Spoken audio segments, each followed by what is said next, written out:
นี่จะตั้งนะตัวเบกินดิ่งตัวนี้ไม่ได้เบกเปอร์เซ็นต์นะอีน่าเข้มปวดนำตัวยงซา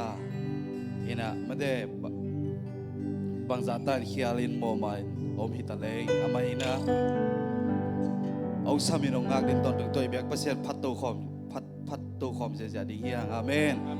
ตัวนี้นะนำตัวยจิตโตตัวบามินพัดคอมตัวนี้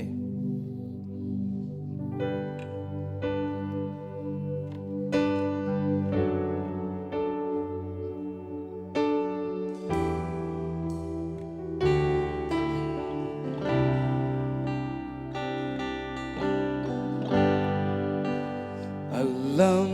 dah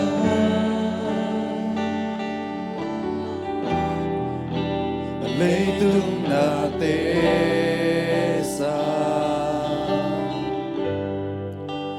Tiandang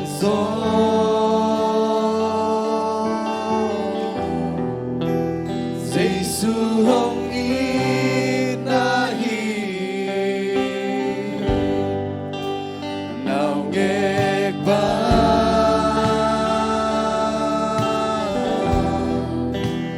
Nang lum sunga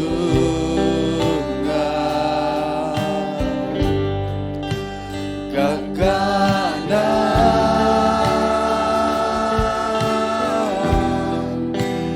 Kailan hangin manhin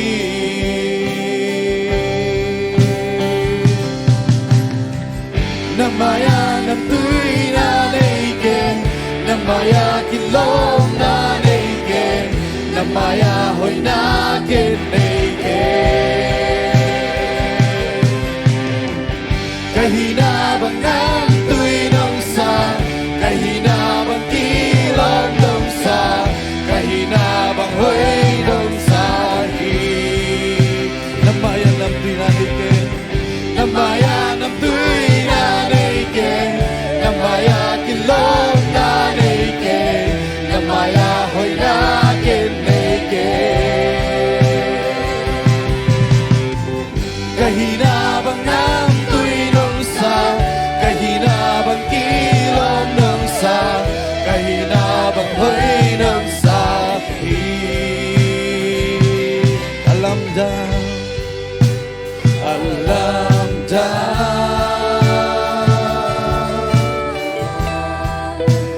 Leitung natesa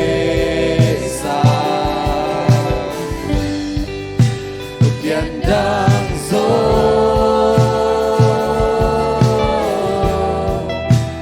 Giêsu hồng inahi Nào nghe ba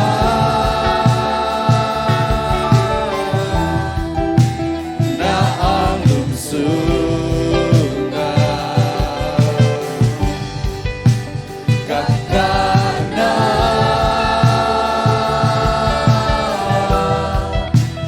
Kailan ang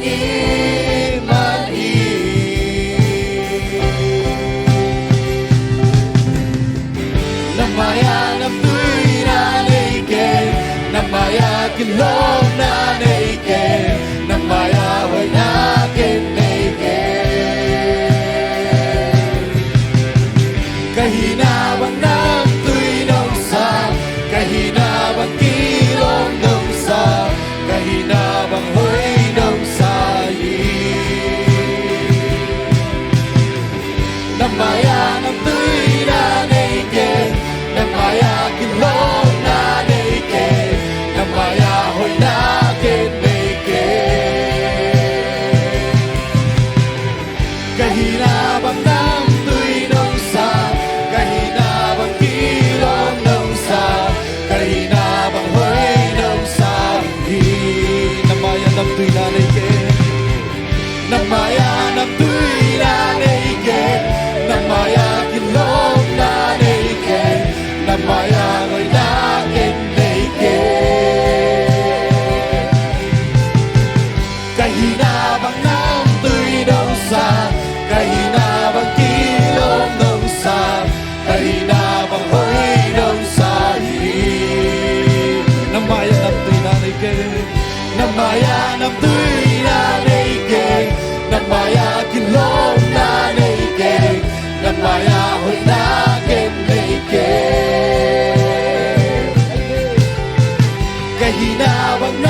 sulong inahi naungig ba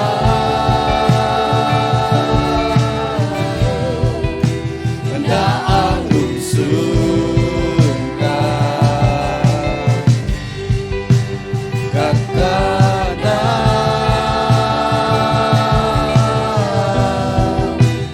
say sulong inahi alam daw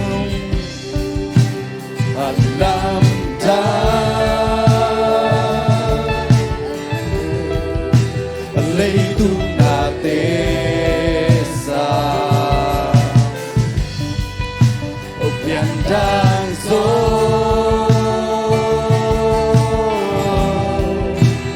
isulang inahi Naungig ba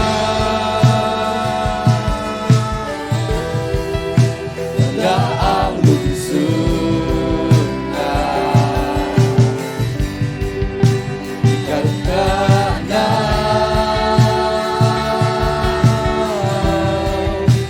kailan nung ipahin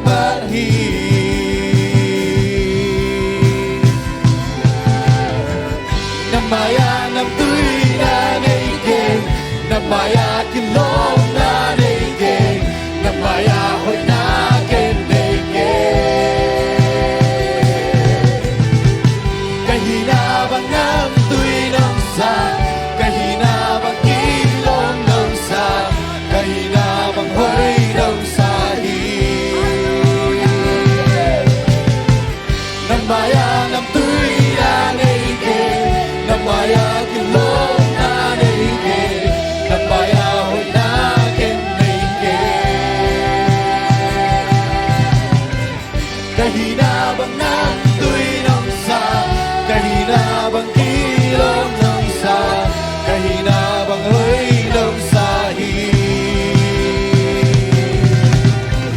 namaya ng tuy na naigay namaya kilong na naigay namaya ho'y nakin kahinabang ng tuy ng sa kahinabang ilong ng sa kahinabang ho'y ng sahi namaya ng tuy na naigay namaya kilong na naigay namaya ho'y nakin naigay kahinabang ng tuy ng sa kahinabang kilong ng sa kahinabang ho'y ng sahi taupaw lungda mong etuni na atakin na nga nang mangumpi na nga saknyatain kahun kabayo na kukong sa kong abi taupaw kaile khang suang pe chi ta taupaw min phat khom đấy mà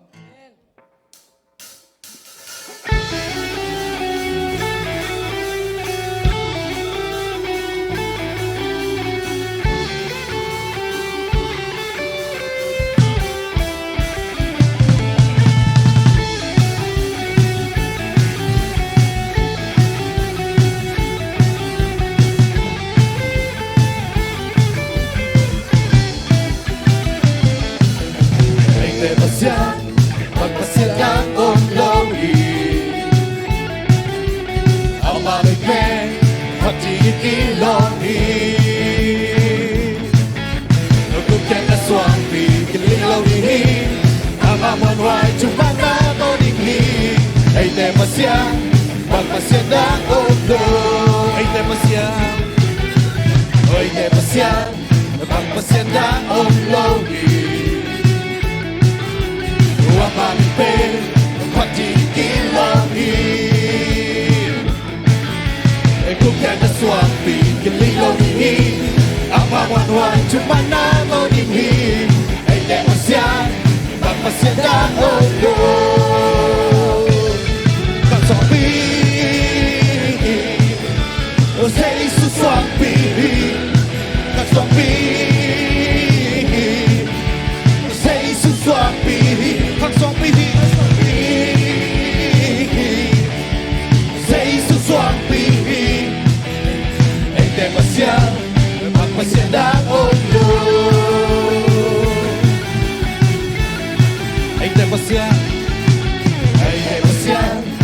pasyan ang omlohin ang mamipin ay pagdiligilonghin kung kaya na swampi kililonihin ang mamanwan cuma natonihin ay hindi pasyan pagpasyan ang omlohin pagswampihin sa isuswampihin pagswampihin sa isuswampihin pagswampihin sa isuswampihin pagswampihin pagswampihin sa isuswampihin pagswampihin sa isuswampihin sa isuswampihin ay hindi pasyan ay pagpasyan ng ulo ay hindi pasyan ay pagpasyan ng ulo. Amen, amen. Happy na to kitim lehi. Amen. To bakit?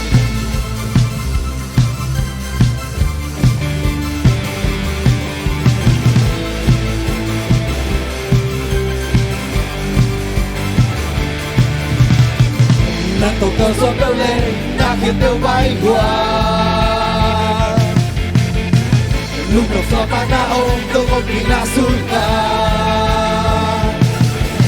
At tunataw na ungkolo, aksan natin tu'y soto, Jesuhangin. Kung yan na panong lakto, kwasong pesang kwasong pen, usapin na ahong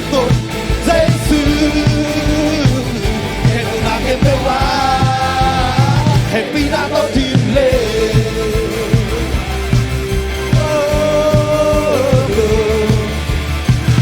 Ito ka sa tulen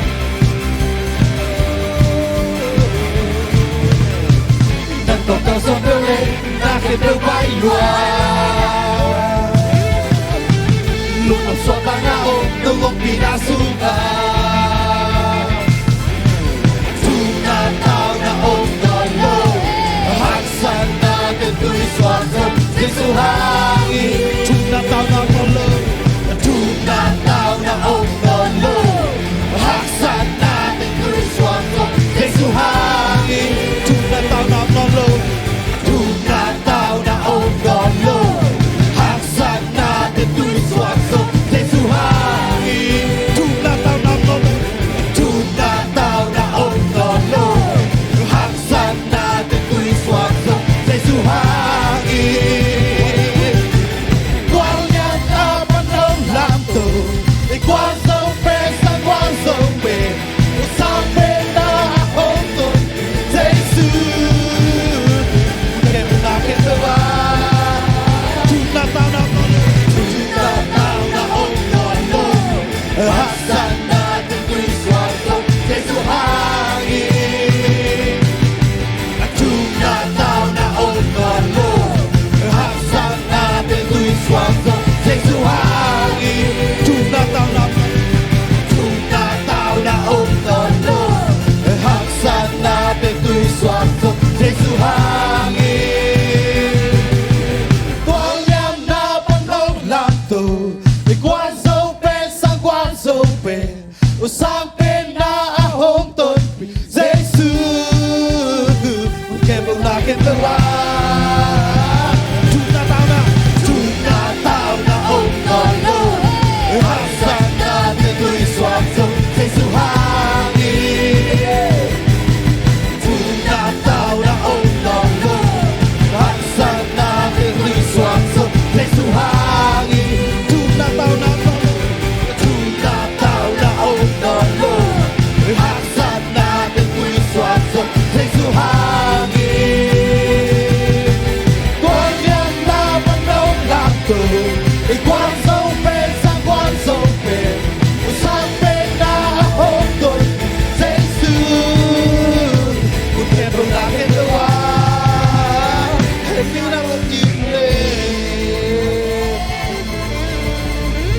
Tôi biak pasian min chang ne ton ta he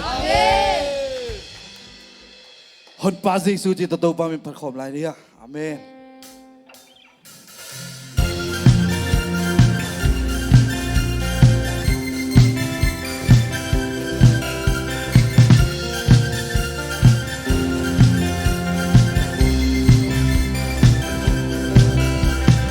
Tôi pa pasiani om pi Tôi pa pasiani om tôi pi Kailan ang akong Tôi pa pasiani om tôi Tôi pa pasiani om nusya ngayon Kailan ang akong Ay nakipewa om tôi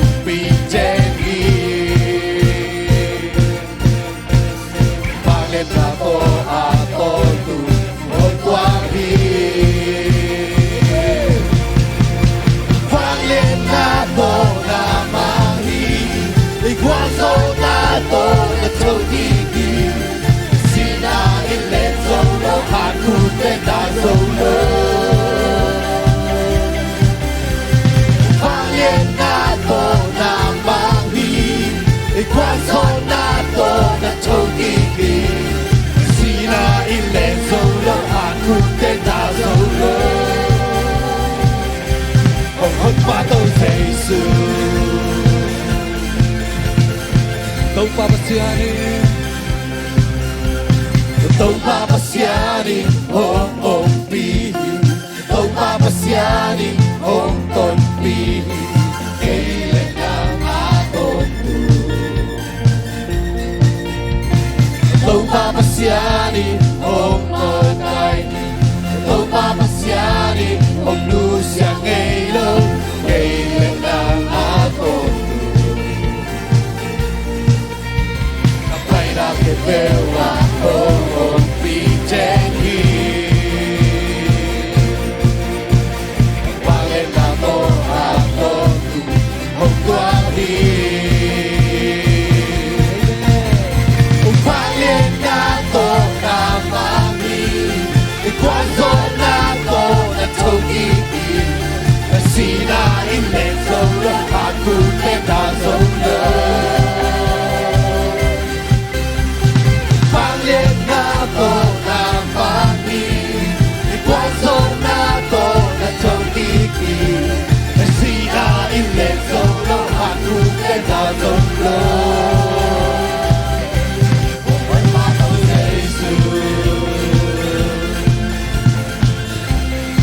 Tong papasiani kabilang Tong papasiani om pi Tong papasiani om ton pi Kailan ang akong Tong papasiani om makain Tong papasiani om lusya ngayon Kailan ang akong Kapay na kipewa om pijengi Upangin na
sinan len solo thokik to pa tunina na mai phang jong na ta te mal ki khem pe athakina mo to pa noi na te musak lai to pa hong nei to pa nang ma tunga athakin ko gya phawi kanun ta na khem wa nang ma dik na wen nung ta ka son na tanong isakit van tung le noya mo to pa awuk to pa nang ma min kong liang sagyan hui amen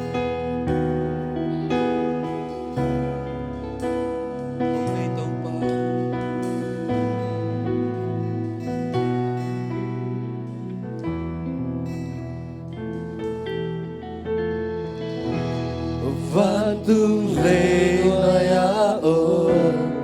nun ta na anei khem pe piang sa to pa anung ta pasya kasam na teng kitchen na day na teng kim na không biết pasya không chính không kem nè tàu pa van tung lên noya o van tung lên noya o nun ta na anei kem piang sak tàu pa anung ta pasya kasam na teng kitchen na day na teng kim na không biết pasya không chính không kem te tàu pa ganun na hong bolong nei tàu pa nang nahi na day na bang beki anung tanwa mình tàu pa ông y son noa mình tàu pa na kem pel te sa na min hong pa teni ka hu a pe mate o van tung le noya o nun tang na anei kem pel yang sak tàu pa anung ta pasya kasam na teng kitchen na day na teng kim na không biết pasya không chính không kem đêm tàu pa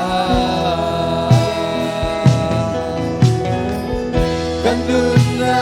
hong bolong nei tàu pa nang day na bang beki nung tanwa mình tàu pa hong i son wa mình tàu pa na kem pel te sa na min hong pa teni ka hu a pe mate kanun na hong bolong nei tàu pa na day na bang beki anung tanwa mình tàu pa hong i son wa mình tàu pa na kem pel te sa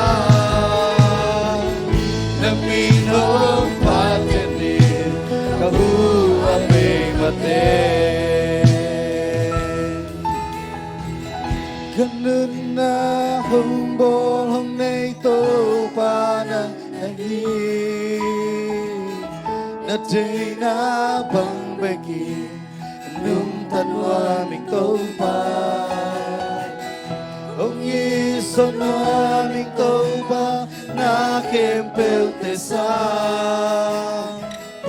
na min hong pa teni ka hu a pe mate na min hong pa teni ka hu a pe mate tàu pa kanun tang na sungwa nang madai na bangin anong ta kalson na tatay mi malkim hisak niya tain tuni na nung biaksa ni bisyang tautea tulala ki gendi nang makamal pulang na khempo nang may na kapailang mula kasi alam ki bangsak lawina mo to ba kanuntak piu kamalte nang manhimuna ang kibusak niya tain nung pinasate hangin lungdam kawin kahun ka vai khempo nakut ko mo sa thangin kung awit to papasyano Amen.